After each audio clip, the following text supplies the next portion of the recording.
हमारे साथ में है जिलाध्यक्ष जयपुर सुरेंद्र चौधरी जी। सुरेंद्र जी, क्या लग रहा है कि अरावली वाकई में खतरे में है? अरावली वाकई खतरे में है। सुप्रीम कोर्ट ने फैसला दिया कि 100 से नीचे वाली पहाड़ियां तोड़ दी जाएगी। तो 100 से नीचे की पहाड़ियां हैं पूरी, 100 फीट से नीचे की पहाड़ियां हैं पूरी। 100 फीट से नीचे की पहाड़ियां अगर तोड़ देंगे तो अरावली खत्म हो जाएगी। अरावली वास्तव में हमें जल, जंगल और जमीन, ये तीनों चीजें उपलब्ध कराती है जो कि मनुष्य के लिए जरूरी है। तो अरावली की ये जो परिभाषा बदल रहे हैं बिल्कुल गलत है। छात्र संगठन NSUI इसका कड़े शब्दों में विरोध करता है। आज यहाँ हजारों की तादाद में NSUI के छात्र नेता, NSUI के जिलाध्यक्ष और NSUI के प्रदेश अध्यक्ष विनोद जी जाखड़ और हमारे सम्मानित नेता सचिन जी पायलट यहाँ आए हैं। हम अरावली के इस परिभाषा को वापस तोड़ने का काम करेंगे और जल जंगल और जमीन बचाने का काम करेंगे। लेकिन बीजेपी कह रही है, सरकार कह रही है कि हम कोई भी है ना ऐसा ठेका नहीं देंगे, क्योंकि राजस्थान में डबल इंजन की सरकार है, केंद्र में बीजेपी है, राजस्थान में भी भारतीय जनता पार्टी की सरकार है, भजनलाल सरकार है। वो कह रहे हैं कि नए कोई ऐसे ठेके नहीं होने देंगे और ना कोई ऐसे टेंडर होने देंगे, ना खनन करने देंगे। अरावली सेफ है, सुरक्षित है। कांग्रेस भ्रमित करने का कार्य कर रही है। ना, ये बीजेपी भ्रमित करने का काम कर रही है, कांग्रेस भ्रमित करने का काम नहीं कर रही है। ये दिल्ली रोड के ऊपर जो खनन चल रहा है उसको बंद कहाँ किया? कल हमारे एक छात्र नेता जो दिल्ली के अध्यक्ष हैं DU के, रौनक खत्री, उन्होंने दिखाया भी ये चीज कि अभी भी ये खनन चल रहा है, जबकि इन्होंने डाल दिया सोशल मीडिया पे। ये लोग केवल नकली पाठ पढ़ाने का काम कर रहे हैं। वास्तव में बीजेपी सरकार पूंजीवादी लोगों की रखेल सरकार है। ये सरकार गरीब नौजवानों को तोड़ने का काम तो करती है, किसानों को तोड़ने का काम तो करती है, लेकिन ये हमारे आने वाली पीढ़ी के भविष्य को खत्म करने का काम कर रही है। जब हम देखते हैं कि कहते हैं कि जयपुर के अंदर, दिल्ली जैसी शहरों के अंदर प्रतिदिन कोई आदमी सिगरेट नहीं पीता तो भी वो 10 सिगरेट पी लेता है, इतनी गंदगी है वहाँ। तो अगर अरावली खत्म हो जाएगी तो सोचो आप कितनी गंदगी पी लेगा वो, कितनी गंदगी, कितनी धुआं उसके अंदर जाएगी। अरावली केवल पत्थर नहीं है, ये हमें जल देता है, पानी देता है। ये जो नदियों में पानी आते हैं, छोटी छोटी नदियां बहती है। बहुत सारी नदियां अरावली से निकलती है, चाहे बनास की बात करें, साबरमती की बात करें, कई सहायक नदियां भी इससे निकलती है। हाँ, कई सहायक नदियां भी निकलती है। और अरावली कोई पर्वत, एक श्रृंखला है, कोई एक पर्वत नहीं है। आप देखते हो कि एक पर्वत यहाँ है तो उसके 50 किलोमीटर बाद दूसरा पर्वत मिलता है। तो अगर इस पर्वत को खत्म कर देंगे तो आसपास का गांव तो खत्म हो गया ना, वहाँ पानी की व्यवस्था कहाँ होगी? इधर से रेगिस्तान बढ़ रहा है, कौन रोकेगा इसको? ये रोक रहा है अरावली, नरेंद्र मोदी। अरावली नहीं है, अरावली एक पर्वतमाला है। नरेंद्र मोदी के जाने के बाद में फिर क्या होगा? अरावली की बात करें तो करीब 700 किलोमीटर के दायरे में फैली हुई है, दिल्ली से लेकर गुजरात के बॉर्डर तक फैली हुई है और राजस्थान में सबसे बड़ी मात्रा में 12,000 करीब पहाड़ियां हैं, लेकिन 1,048 मीटर के दायरे से हैं, क्योंकि सुप्रीम कोर्ट ने जिस तरीके से परिभाषा दी है। तो क्या लग रहा है कि वाकई में अरावली पे बड़ा संकट है और जो परिभाषा दी है इससे खनन माफिया सक्रिय होंगे? खनन माफिया सक्रिय हो रहे हैं, देख लो ना। यहाँ पे नदियाँ खा गए ये बजरी माफिया। बनास नदी को देखो, खोद डाली, क्या बहती थी नदी, खत्म ही हो गया। चलो इस बार तो पानी बढ़िया हो गया, इंद्र राजा खुश था, लेकिन इन लोगों ने नदियां खा गए। बजरी में देखते नहीं हो, रोज शहरों के अंदर ट्रैक्टर से लोग मारे जाते हैं। ट्रैक्टर चढ़ा दिया, ट्रक चढ़ गया, अब ये पत्थरों से मरेंगे लोग। भाई अरावली पर्वतमाला को बचाने का काम करना चाहिए।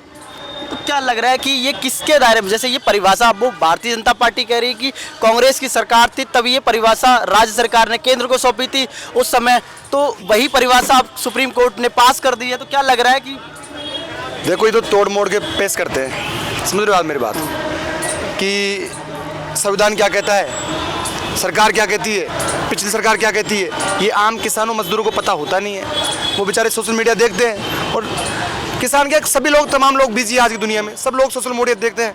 सोशल मीडिया के माध्यम से उनको पता लगता है कोई भी चीज़। ये लोग जो दिखाते हैं वो चल जाता है। नरेंद्र मोदी ने तो कहा था कि काला धन वापस लाएंगे, हर लोगों की जबान में ये था कि काला धन वापस लाएंगे, था नहीं था? आया काला धन? क्या लग रहा है, आया नहीं आपको? लग रहा है कहाँ आया काला धन? हमें दिखा नहीं, कोई ट्रक आके राजस्थान के अंदर पड़ रहे हैं। मोदी जी कह रहे हैं कि हम तमाम कामकाज कर रहे हैं, विदेशों में जा रहा है, विदेशों में डंका बज रहा है, भारतीय जनता पार्टी ऐसा कह रही है। विदेशों में डंका बज रहा है तो अमेरिका के वो डोनाल्ड ट्रंप क्या बोल रहे थे कि मैंने वार रुकवा दी, मैंने वार रुकवा दी। नरेंद्र मोदी जी ने कहा, रिक्वेस्ट की, मैंने वार रुकवा दी। कहाँ डंका बज रहा है? भारत मजबूत देश है, ये सोने की चिड़िया है, इसको अभी एक लोग खत्म करने का काम कर रहे हैं। भारत केवल नरेंद्र मोदी नहीं है, अमित शाह भारत नहीं है। भारत यहाँ के प्रदेश है, यहाँ की जलवायु है, यहाँ का भूगोल है, यहाँ के लोग है, तब भारत बनता है। एक भारत का संविधान दे रखा है, उसके तहत चलो ना। आप तो संविधान को तोड़ने का काम कर रहे हो, आपकी मनमर्जी चला रहे हो। भाई 5 साल 10 साल 15 साल राज कर लोगे, देश का बेड़ा गर्क कर दोगे, फिर नौजवान आएंगे, उनको बोलेंगे कि भाई अब देश चलाओ। कहाँ से चला लेंगे जब आप खत्म ही कर दोगे? तो सिस्टम को बचा के रखने का काम ये नौजवान करेंगे, किसान करेगा, मजदूर करेगा। जरूर ये मानते हैं कि नरेंद्र मोदी भारत के प्रधानमंत्री है, लेकिन भारत के सब कुछ नरेंद्र मोदी नहीं है। भारत है तो नरेंद्र मोदी है, नरेंद्र मोदी से भारत नहीं है। तो भाई अरावली पर्वतमाला का जो ये कॉन्सेप्ट दिया है, इसके तो हम खिलाफ है और हजारों लोग खिलाफ है। सड़कों पे आज जयपुर की सड़कों पे तूफान आएगा। जयपुर की एनएसयूआई दमखम से लड़ेगी, पूंजीवादी लोगों के खिलाफ हम लड़ेंगे।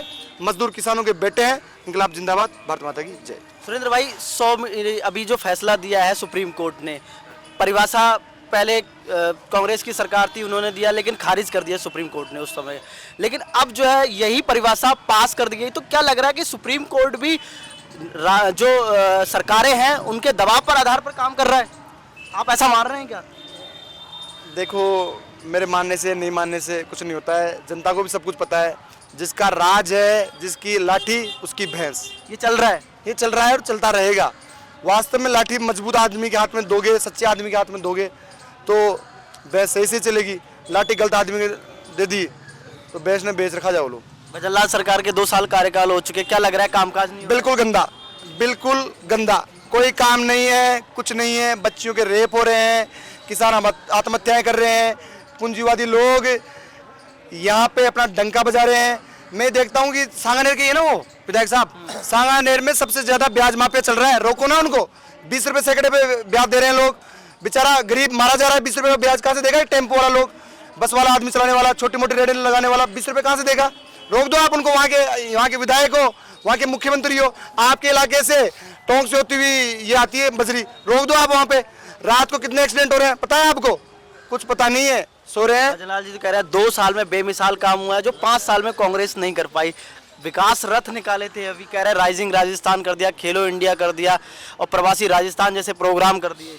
भैया प्रोग्राम खर्च होने में मरोड़ के करोड़ लगते हैं, लगा दिए जनता के करोड़, कर दिए प्रवासी प्रोग्राम, लेकिन जनता को क्या फायदा हुआ इन प्रोग्रामों से? रथ के ऊपर 2 भजनलाल जी बैठे हैं, जनता थोड़ी बैठ रही है। ये टाइम पास कर रहे हैं। 2 साल बेमिसाल निकाल दिए, 3 साल भी बेमिसाल ही निकाल देंगे। और आप सबको पता है, जो सोशल मीडिया के माध्यम से, इस मीडिया के माध्यम से लोग देख रहे हैं, उन सबको पता है कि 2 साल बेमिसाल किस प्रकार थे और आगे वाले 2 साल कैसे रहेंगे, ये भी जनता को पता है। क्या लग रहा है कि आज जो अरावली बचाओ को रैली है एनएसयूआई की, यूथ इकट्ठा हुआ है, कांग्रेस के तमाम नेता इकट्ठे हुए, कार्यकर्ता इकट्ठे हुए, एनएसयूआई के कार्यकर्ता आए हुए, सड़कों पर उतरेंगे और जनता तक ये बात पहुंचाएंगे कि अरावली कहीं ना कहीं संकट में है? देखो, एनएसयूआई ने तो केवल ये प्रोग्राम किया है। ये भीड़ है ना, ये जनता है, ये नौजवान आए ना, ये जनता ही है। ये कोई अलग से पैदा नहीं हुए, ये कोई ऑस्ट्रेलिया से नहीं आए, ये यहाँ के लोग हैं। इस अरावली की, जगतपुरा की पहाड़ियाँ, इनमें रहते हैं लोग। इन लोगों को दुख हुआ इस बात को जानकर, आगे लोग अपने आप। हमने तो कहा लोगों को, भाई एनएसयूआई ने कहा कि आप आओ, लोग अपने आप आ रहे हैं। हमें कोई बस लगाने की जरूरत नहीं पड़ी, कोई गाड़ी लगाने की जरूरत नहीं पड़ी, कोई इनको कचौरी समोसे खिलाने की जरूरत नहीं पड़ी है। ये अपने आप आए हैं, दिल से आने वाले लोग हैं, दिल से लड़ेंगे। पुलिस की डंडे, लाठियाँ और बोछारों से हम डरने वाले नहीं हैं, 151 से हम डरने वाले नहीं हैं। भाई हमें तो अभी यूनिवर्सिटी के अंदर मेट्रो हुआ था, 18 दिन तक हमारे लड़के अंदर रहे थे। डरने वाले नहीं है, बिल्कुल मजबूती से लड़ेंगे। एनएसयूआई का कार्यकर्ता मजबूत छात्र नेता है और हम मजबूती से इस काम को करेंगे। देखिए, हमारे साथ में है जयपुर जिला अध्यक्ष राजेंद्र चौधरी जी। साफ साफ तौर उनका कहना है कि जिस तरीके से जो परिभाषा नई गणित की गई है 100 मीटर के दायरे से ऊपर सुप्रीम कोर्ट ने दी है, वो कहीं ना कहीं गलत है और अरावली को कहीं ना कहीं खास लोगों के लिए ये परिभाषा गणित की गई है। ऐसा कांग्रेस का आरोप है, ऐसा एनएसयूआई के लोगों का आरोप है कि कहीं ना कहीं अरावली संकट में है। लेकिन कांग्रेस का एक एक कार्यकर्ता और एनएसयूआई का एक एक कार्यकर्ता, तमाम आम जनता जो है सड़कों पर उतरेगी और अरावली को कहीं ना कहीं बचा कर रहेगी और सुप्रीम कोर्ट को ये फैसला लेना पड़ेगा। बने रहिए मेरे सहयोगी राजेंद्र के साथ। मारव सिंह, पॉलिटिकल पंचायत, जयपुर।